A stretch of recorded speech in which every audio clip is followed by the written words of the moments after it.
মানুষের মনে লাখ টাকার প্রশ্ন, পশ্চিমবঙ্গে কি এসআইআর হবে? রাজ্য সরকার কি এসআইআর করতে দেবে? যদি এসআইআর এ বাধা দেওয়া হয় তাহলে কি সমস্যা হতে পারে? এই নানাবিধ প্রশ্ন মানুষের মনে এখন উকিঝুঁকি মারছে। কেন এই প্রশ্ন? সবটা দেখাবো, সবটা শোনাবো। আমি শ্রীবাস পাল, এখন সকাল চ্যানেলে সবাইকে স্বাগত। বাংলা কি আদৌ এসআইআর হবে? এই প্রশ্নের উত্তর আপনি পেয়ে যাবেন মুখ্যমন্ত্রী মমতা বন্দ্যোপাধ্যায়ের এই সংক্ষিপ্ত ভাষণ। আমরা দেব, কোনো না জেনে ফর্ম ফিল আপ করবেন না, আপনার ডিটেলস নিয়ে গিয়ে ভোটার লিস্ট থেকে নাম্বার দিয়ে দেবে। আমরা মানব না। আমরা চাই সবার ভোটার লিস্টে যাদের এন্টাইটেল তাদের নাম তুলতে হবে। সেন্ট্রাল গভর্নমেন্টের, আমি সরি, ভাবছেন আপনার এপিক কার্ড আছে, আর কিছু করতে হবে না, নিয়মটা পাল্টে দিয়েছে। আবার নাম তোলার চক্রান্ত চলছে। ভোটার লিস্টে নাম আছে কিনা আগের লিস্ট দেখলে হবে না, নতুন ভাবে গিয়ে ক্রস চেক করতে হবে। আর যাদের এখন 2002 সালের আগে জন্ম হয়েছে, 2002 সাল পর্যন্ত, বলছে তাদের বাবা মায়ের বার্থ সার্টিফিকেট লাগবে। যারা বলছে তাদের আছে তো। এছাড়া রাজ্য সরকার কি এসআইআর করতে দেবে?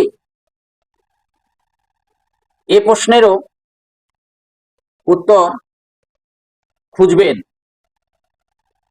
আরেকজন তৃণমূল নেতৃত্বের বক্তব্যে।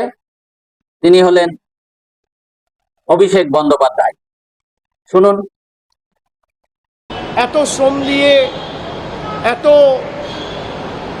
ডেলি প্যাসেঞ্জারি করে দিল্লি থেকে, মধ্যপ্রদেশ থেকে, গুজরাট থেকে নেতা পাঠিয়ে পরিশ্রম করে তো লাভ নেই। মানুষ ভোট দিতে গেলে তো বিজেপির বিপক্ষে ভোট দেবে, এটা তো বিজেপি দেখেছে। তাই ভোটাধিকারটা কেড়ে নেওয়ার একটা কৌশল হচ্ছে এসআইআর। এসআইআর বা স্যাড, ইয়েস স্যাড বলে যারা নির্বাচন কমিশনের মতো প্রতিষ্ঠানকে বিক্রি করে দিয়েছে, আমরা তাদেরকে বলছি নো স্যাড, এসআইআর বাংলায় হবে না। এই চুপি চুপি ভোটের কারচুপি আমরা বাংলায় করতে দেবো। আর একটা মানুষের ভোটাধিকার যদি এসআইআর এর নামে বাদ যায়, নির্বাচন কমিশন ঘেরাও করবো 1 লক্ষ বাঙালিকে নিয়ে। এদের ক্ষমতা থাকলে না আটকে দেখাবে। 100 দিনে করেছি। তৃতীয় প্রশ্ন, এসআইআর কে করতে না দিলে কি সমস্যা হতে পারে? হ্যাঁ, এইটাই হচ্ছে সব থেকে বড় প্রশ্ন। সূত্রের খবর, সূত্র মারফত যা জানা যাচ্ছে, এসআইআর এ বাধা দিলে রাজ্যের প্রতি নেমে আসতে পারে চরম শাস্তি। রাষ্ট্রপতি শাসনও জারি হয়ে যেতে পারে। পশ্চিমবঙ্গে রাষ্ট্রপতি শাসন জারি হয়ে যেতে পারে। হ্যাঁ, তবে নির্বাচন কমিশন রাষ্ট্রপতি শাসন জারি করতে পারবে না। তাদের ক্ষমতা হলো তারা রাষ্ট্রপতি শাসনের জন্য সরকারের কাছে আবেদন করতে পারে। কারণ নির্বাচন কমিশন হলো একটা সাংবিধানিক পদ। সংবিধান এই কমিশনকে ক্ষমতা দিয়েছে ভোটার লিস্ট সংশোধন থেকে শুরু করে এসআইআর পর্যন্ত যাবতীয় কাজ করবার ক্ষমতা দিয়েছে সংবিধান, ভারতীয় সংবিধান। সেই ভারতীয় সংবিধানে যদি হস্তক্ষেপ হয়, অর্থাৎ এসআইআর এ যদি বাধা দেওয়া হয়, তাহলে ভারতীয় সংবিধানে হস্তক্ষেপ করা হবে।